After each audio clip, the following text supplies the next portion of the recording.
Hello, everybody. Is this on? Oh, good. I think it's working. Awesome. I have to adjust my camera because I took my camera to Mexico with me and it's not pointed in the right direction. And all of a sudden, TeamViewer just put this giant window in the way. I don't know what that's all about. That wasn't very kind. All right. Oh, I guess pretty well. All right, let's see. Maybe tilt it up just a little bit so I do have the top of my head.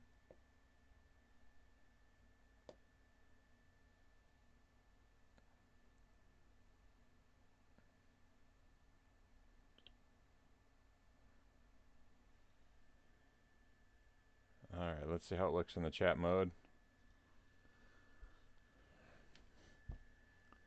Pretty good. Pretty good. Maybe still a little low. Alright, well, good morning, everybody. How are you? Hope everything's well. I don't know if anybody's here yet, but that's okay. I already made coffee, so I'm already ahead of the game. Let me make sure chat is working. Good morning, all. Oh, good. The chat is correct. Really does chop off the top of my head, though, so...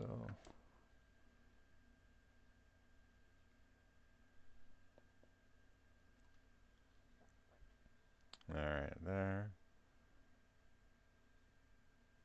Alright, can you see everything? I think so.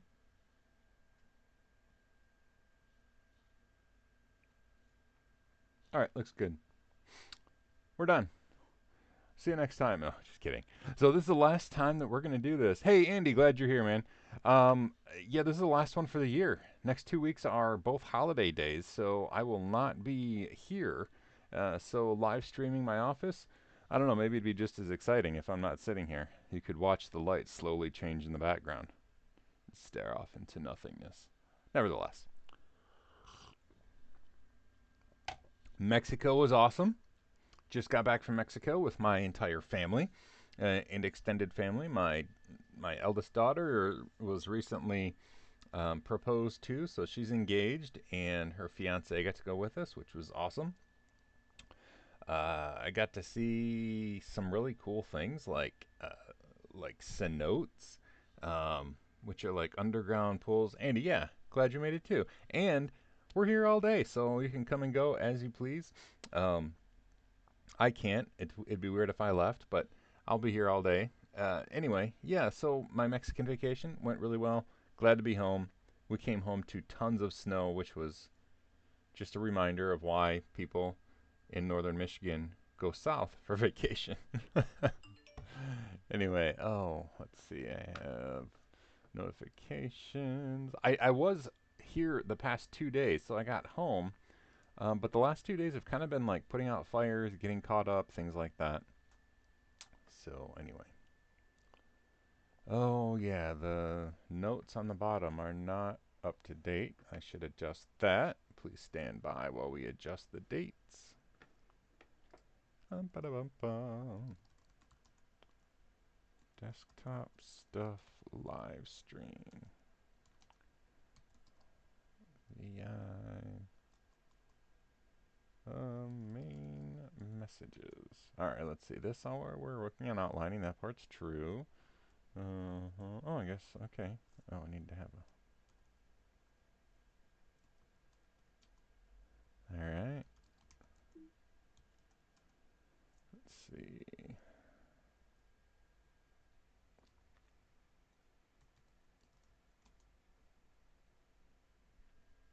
Alright. That seems good. This is streaming, so hopefully I'll be able to close this.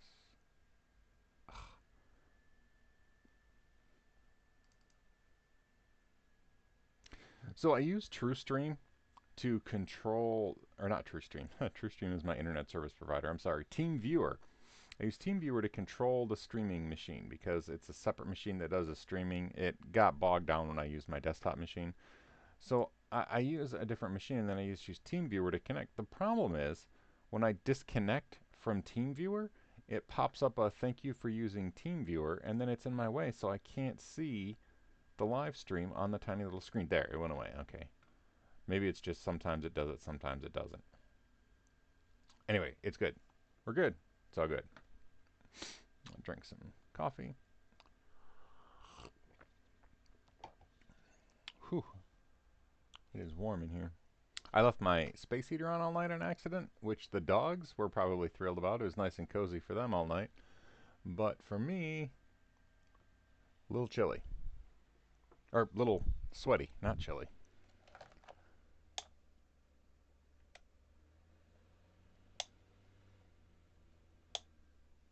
Alright, a fan blow on me.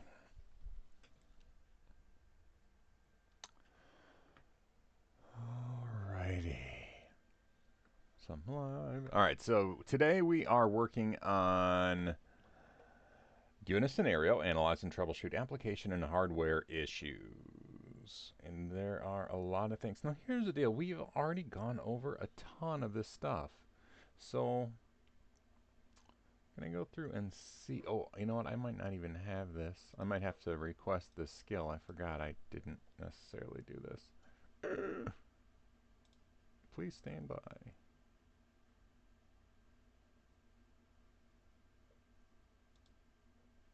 Trainers.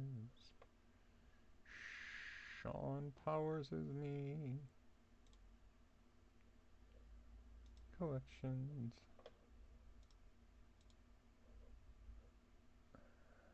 Yeah, I don't have one. Alright. So I need to request a new skill, which is fine. We can still work on things. So when I say request a new skill, uh, at work they make like areas for us to upload videos into chunks, and they call them skills. But I have to request one for today's skill, and I forgot to do that. I'm gonna blame vacation. So to go and find the new link.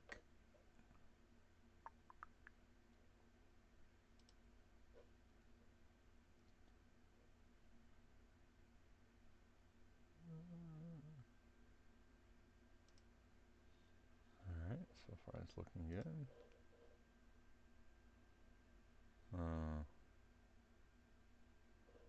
Maybe.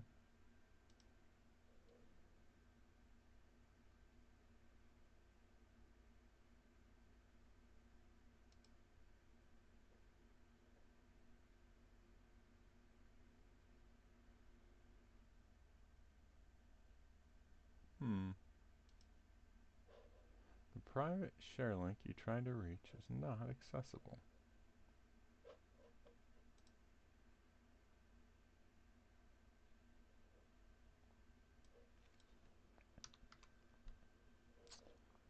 Sign in. Sign in with the Goog.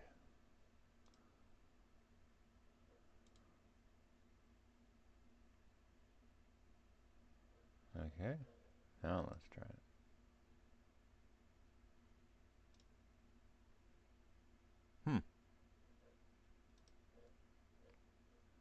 Alright, I need to send in a message because I can't log in.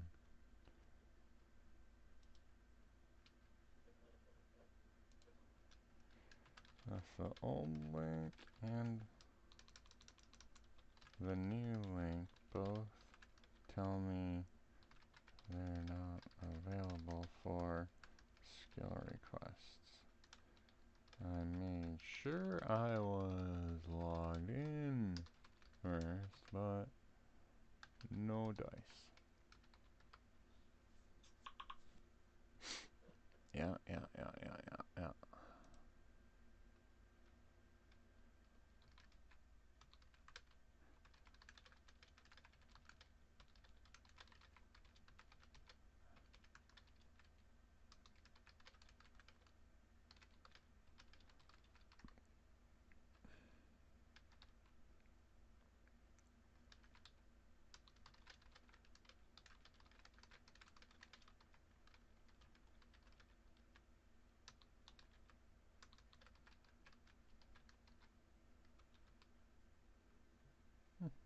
We'll see if anybody else is having the problems.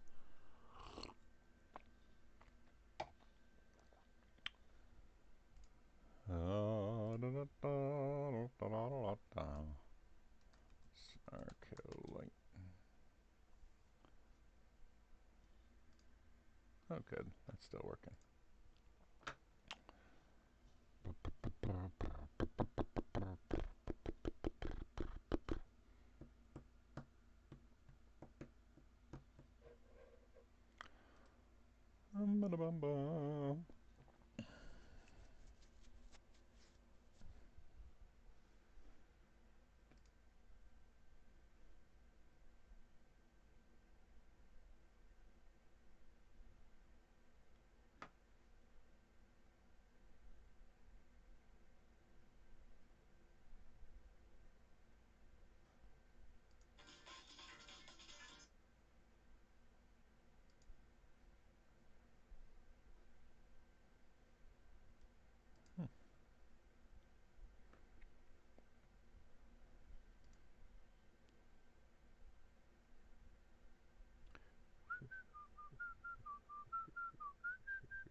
Alright, I'm just gonna make the outline just in Notepad right now. So, context violations. Now, I did SE Linux before, but what did I talk about?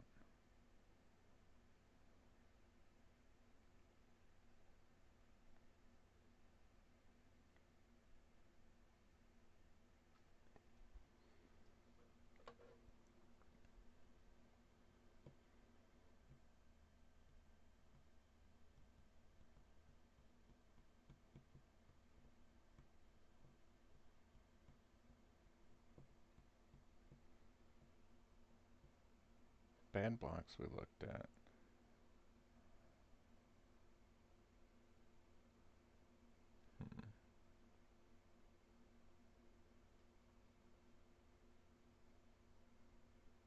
Looked at that, looked at that.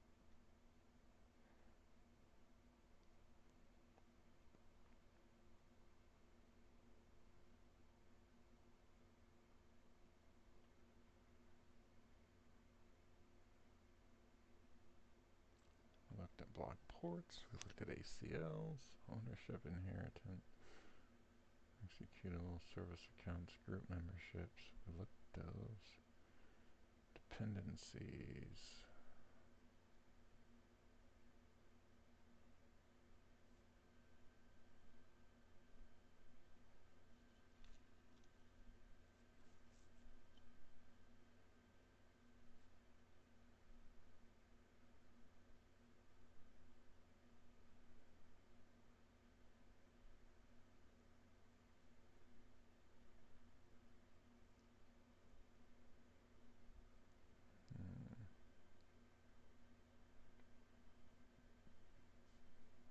All right, we'll just handle a couple of these. Maybe dependencies, application and hardware dependencies. No, yeah.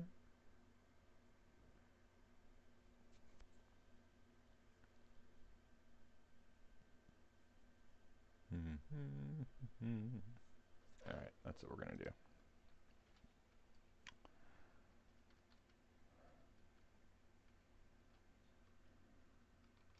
Analyzing and troubleshooting application and hardware issues. First of all,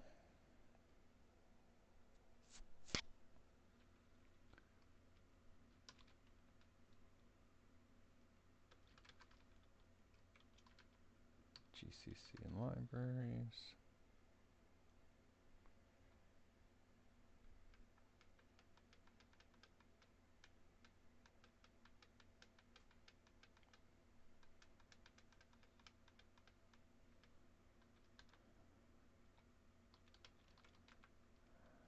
Third parties.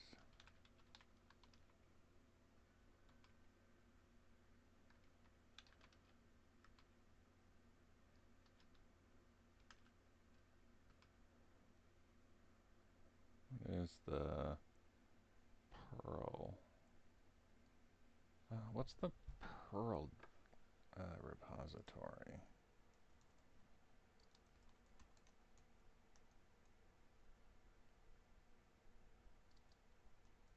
CPAN.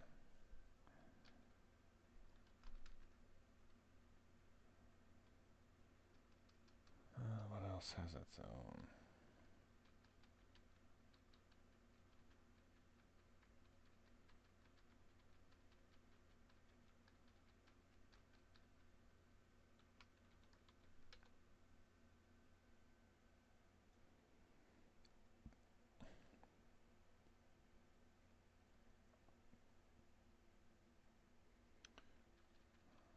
Alright.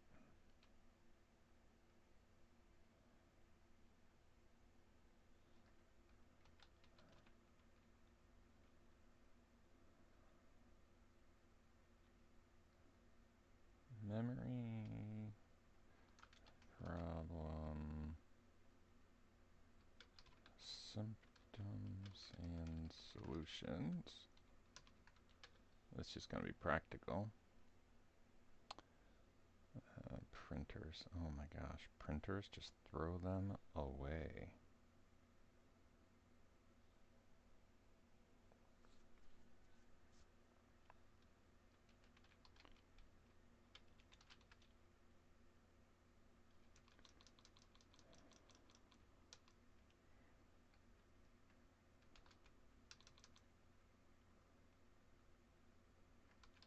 Identifying GPU problems.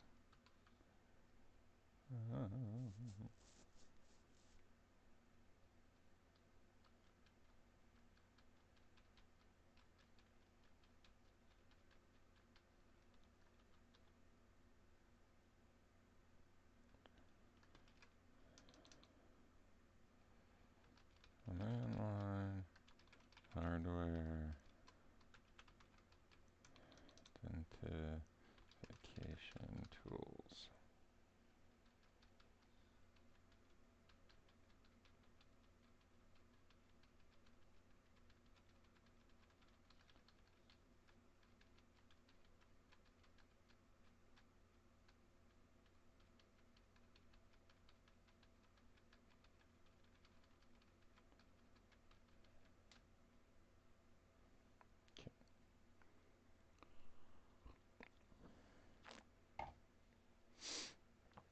What else do we have that we might need to look at in this entire thing? Hey, Jason. How you doing, man? Sorry I didn't see you when you came in. I mean, into the chat window. If you're here and I didn't see you, that'd be weird. Right, what we're doing this morning, outlining for today's skill, but the tool that we use for online creation of like official skills at CBT Nuggets, my link is not working. And I haven't done that since before I went to Mexico, so I'm not sure if it's me um, or if it's something else. Dun, dun, dun, dun. So I'm just outlining it in Notepad.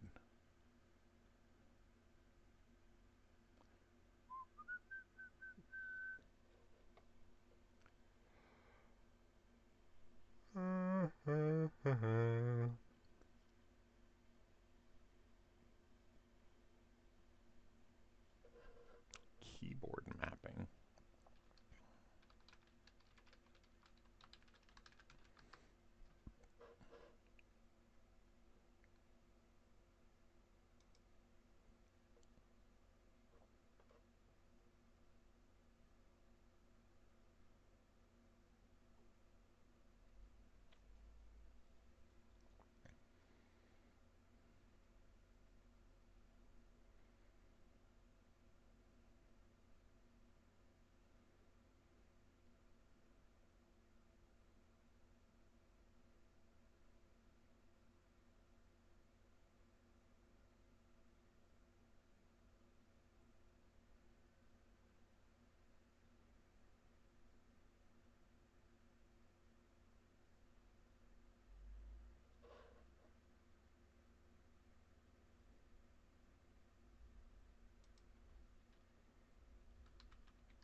Incorrectly mapped keyboards.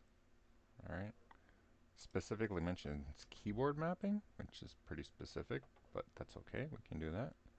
We have a nice half dozen skills. Oh, there's no lab. What am I going to do for a lab? This just isn't a...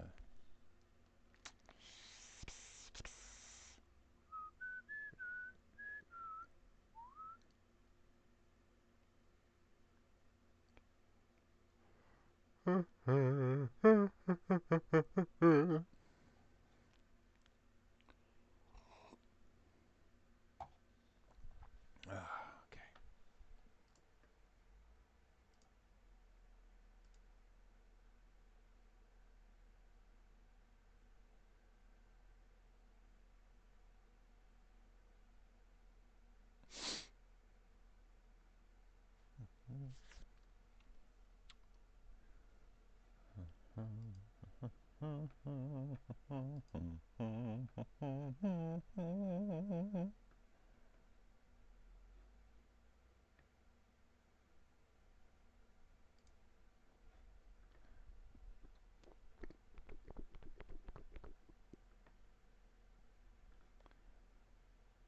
Okay.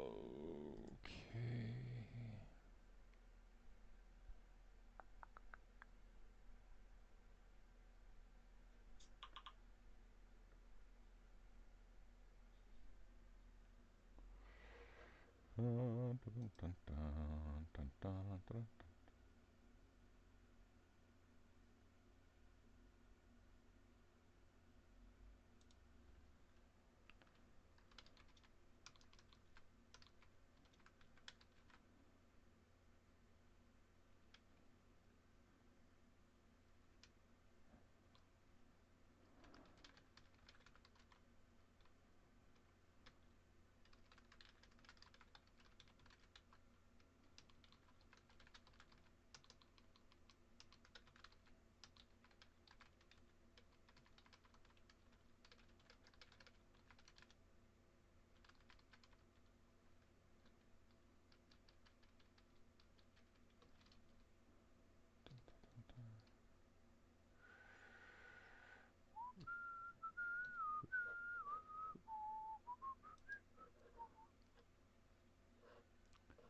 Bum, bum, bum, bum, bum. Jason, so here's the deal. I probably did not get a tan. I wore a white shirt today to fool everybody into thinking I got a tan. But I am that guy. When I was in Mexico, my family is sitting by the poolside, sitting in the sun, playing in the pool. I am under like the umbrella or the big tiki hut thing with 50 SPF slathered on every bit of exposed skin. If my toe happens to go in the sun, I cover it up with a towel. I really, really, really I burn so fast that I do everything in layers of sunscreen. The one day we went on a, not expedition, excursion. We went on an excursion, and part of that was snorkeling in a reef. And because we were snorkeling in a reef, you're not allowed to use regular sunscreen. You had to use biodegradable sunscreen, and it's weird and sticky, and it does. I don't think it works as well. So maybe I got a little bit of sun there, but other than that, not so much. But I have to admit, it does look when I wear the white shirt, it does look like I got a little bit of sun. So I'll say yeah. Maybe it was just reflecting off the concrete in the resort gave me some sun. Nevertheless, it was an awesome trip though. It was really nice to be back, but it was a fun time. It really was. And the animals, holy cow! I just love the animals there. We went to Mexico before, and there were iguanas, but this time there were coatis or snookum bears. If you look in Wikipedia, snookum bears is like one of their actual nicknames, which is just hilarious. But they're like raccoons and anteaters had a fuzzy little baby. It's just adorable. And spider monkeys, which are kind of jerks but cool to see. Yeah, it was cool. It was just really neat. I really enjoyed the wildlife this time. And I got another notification.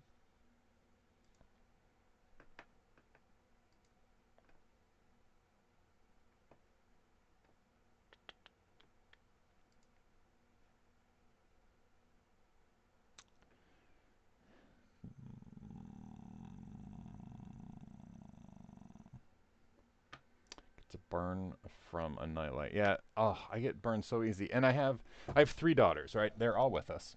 I have three daughters. Two daughters can tan very nicely. I mean, they still wear sunscreen a lot because I'm their dad and they love me and they listen to me. So they didn't get burned, but they get nice and tan, right?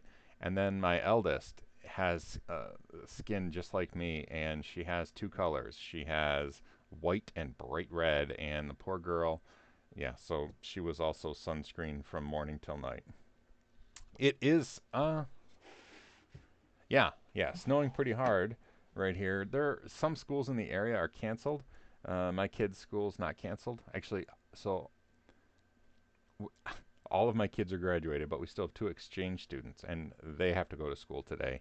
And their school was not canceled. Although, because it's finals week, they don't have to be at school until 1 p.m. because they don't have a final for the first class of the day. So that's kind of nice anyway for them. Yeah. Oh, it's only 9:30, and I'm already taking a break to talk. Oh well, I make up the rules, right? My wife comes from a family of ginger, so I'm familiar with the pain. Yeah, um, and so, and I don't count as ginger now because my hair is what I have left of it is fairly brown. But when I was born, my hair was fire engine red. In fact, my grandfather on my mom's side called me Rusty the entire time he was alive because when I was born, my hair was just bright red. And so Rusty was my nickname the whole time until he passed away. And it was just really cool because nobody understood why. It was just really cool. Plus, he had a really awesome English accent because he was from England. And so, yeah, that was just really neat. Grandpa Walt. And he called me Rusty the whole time. So, anyway, sorry, a little nostalgia there. But yeah, so I have the skin of a ginger, the hair of somebody who's not a ginger, and I burn. I just burn so bad. But I didn't this time. Normally, when we go somewhere tropical, even if it's just Florida, I will burn at least to some degree. Like one day I'll forget to do like the top of my legs or something, and they'll get burned. But not this time. I didn't get anything this time. Traverse City has school. Probably had a couple inches, 10 degrees here. I knew a horse named Rusty. I don't know the reference. I'm ashamed of myself, especially if it's a movie reference.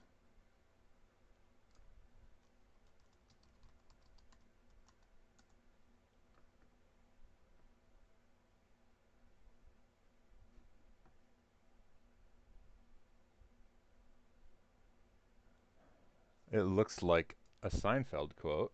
I once knew a horse named Rusty. No offense. I once knew a horse named Rusty. No offense. I once knew a horse named Rusty. No offense. So Andy, was it the Seinfeld quote? Yeah. Awesome.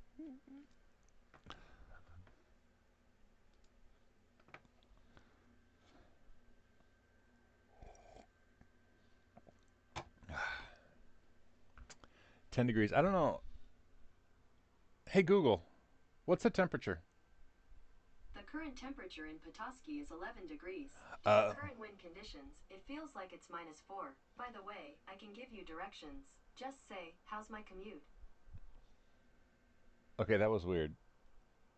First of all, we got you beat, Jason. It is 11 degrees here, although I think with the wind chill it said it feels like 4 below or something like that. However, then Google was going to give me commute directions, and I work from home. So I'm not sure I'm getting a real good deal on that. Um, like, don't step on the cat's tail on your way. I'm not sure what the instructions would be there. Hey Google, how's my commute? It takes 1 minute to drive home. I've sent the directions to your phone. Wow. Okay, I'm gonna put that on Twitter. Today, Google Home told me she could give me commute directions. Give me directions for my work commute. I work from home, so I asked her for directions. She told me it would take 1 minute to get home. I guess I deserved that. All right, so you just got to witness me tweeting. Oh, Google. Oh, Fernando. Howdy, man. Oh, no kidding. Oh, I'm sorry. Hey, Google, order 1,000 pounds of potato salad. Sorry I couldn't find what you wanted, but can I help you with anything else? No, fuddy dud. Sorry, I didn't get that, but can I help you with anything else? No. Okay. So I'm a Google Fi user. I don't know if anybody else uses Google Fi, but I got a notification that Google wanted to send me a gift, and they sent me. I kid you not, they sent me a Google Home with for free with no shipping because I'm a Google Fi user. I suspect that it might just be, um, like, well, we can't quite hear everything he says, like in his laundry room, so we want to send him another one so we can get better coverage of his house or something like that. Anyway, um, yeah, it was. I don't know why, but I did. I got it though. So, want to see?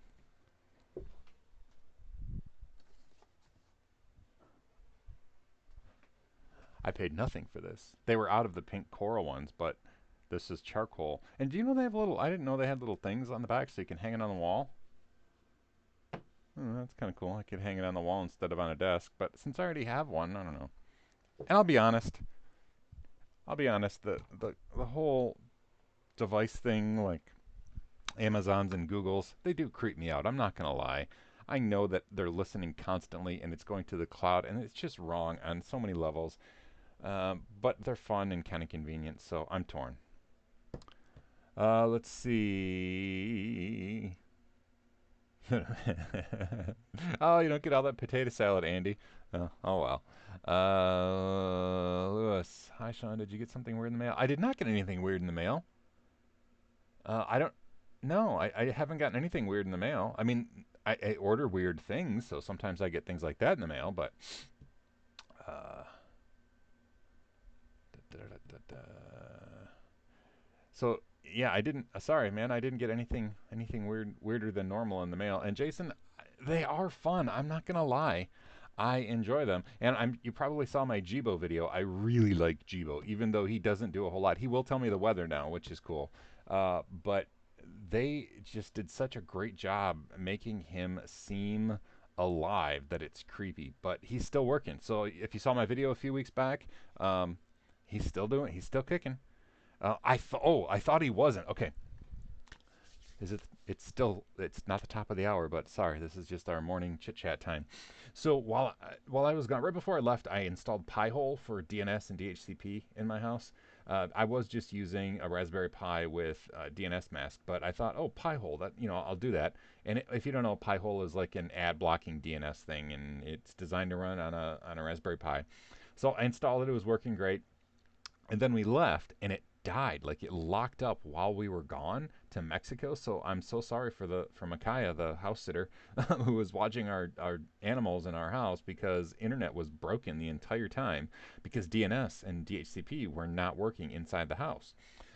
So anyway, um, I got home and it wasn't working, and whenever we come into the house, or almost every morning, I see if Jibo is still alive because I'm really worried that he's gonna die, right? And so I asked Jibo, I'm like, "Hey Jibo," and he like turned to look at me, and I'm like, "What's the weather?" or "How are you doing?" or whatever, and no response. And I was like, "Oh, it happened. His servers are down. He's finally dead again. It's so sad." And then I realized nothing in the house worked. Um, and it took me a while to figure it out. But anyway, I tracked it down. It had locked up. I don't know why. I'm a little bit worried, and then I tried to like figure out redundancy with Pi-hole, and that was just a whole rabbit's hole. That was just a big Pi-hole rabbit hole. But nonetheless, things are working. Jibo is working, but that was a scary time when we got home. This time of year is a slow mail month. This is a slow mail month. It comes from China. It takes some time. All right. So, is this something? Should I be worried about the thing coming in the mail? Because uh, I'm not worried. I'm not worried. I'm excited though. Now I'm curious. And coming from China from a friend in Portugal. So that's global, man.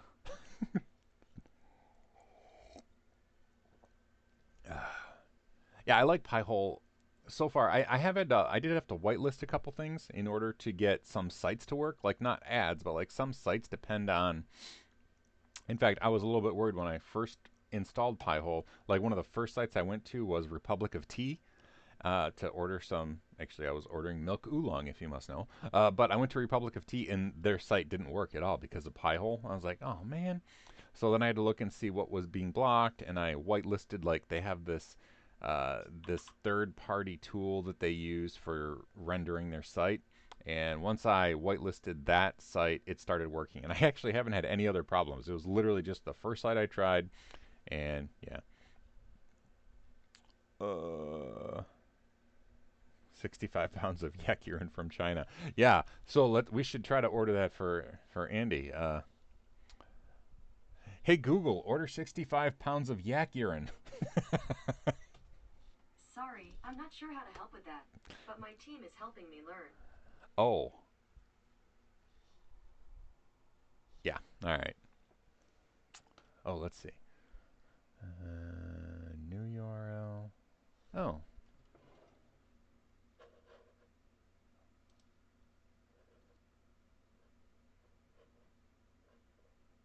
right.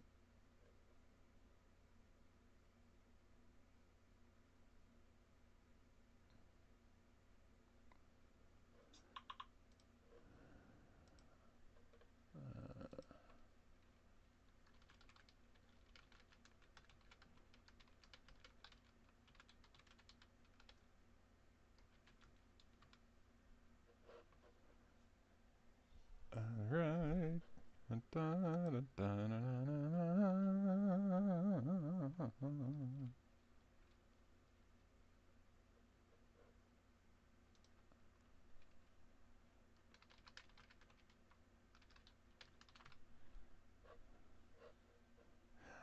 All right.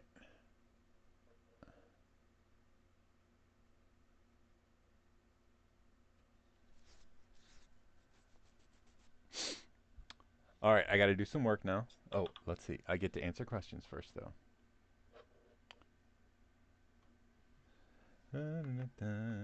Let's see. Original sorry video with number Chuck must say was inspired. Now, Reginald, I don't know if you will ace the exam. However, no, I have several levels of videos at CBT Nuggets. One of my most popular courses, honestly, is the Linux Essentials, which is a certification, but it really starts at the I don't know anything about Linux level. So that's one of my most popular courses, and it's really super entry level. But then, like, I have an LPIC 2 course, which is pretty in depth.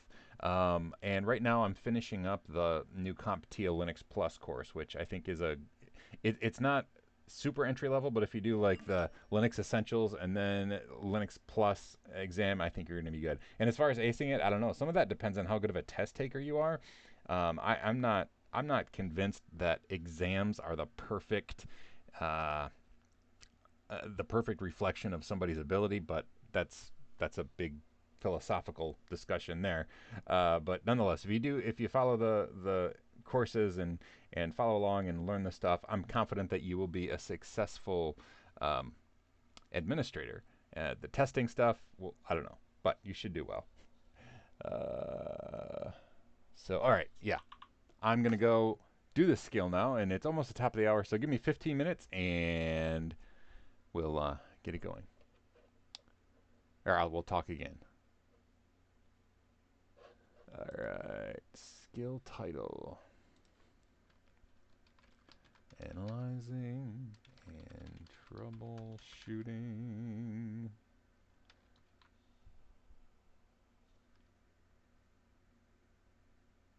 applications and hardware. Target audience. Anyone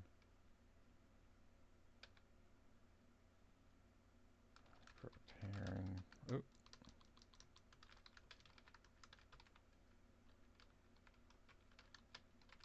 wishing to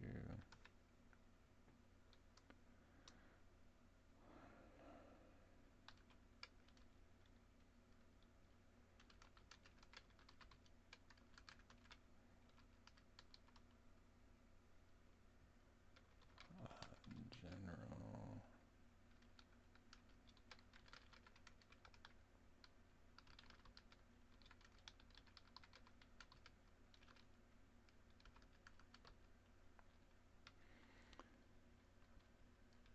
by the end of this skill, I will be able to diagnose and mediate problems related to hardware and application errors. 6.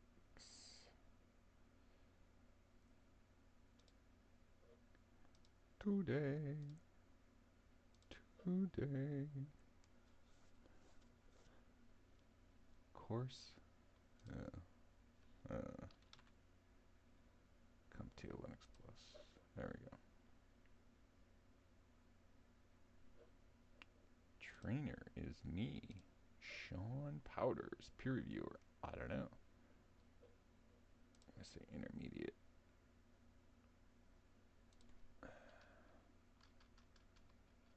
Let's see. This is section 4.4 of the Linux Plus objectives. Much of the information on the objectives has been covered in depth, so it only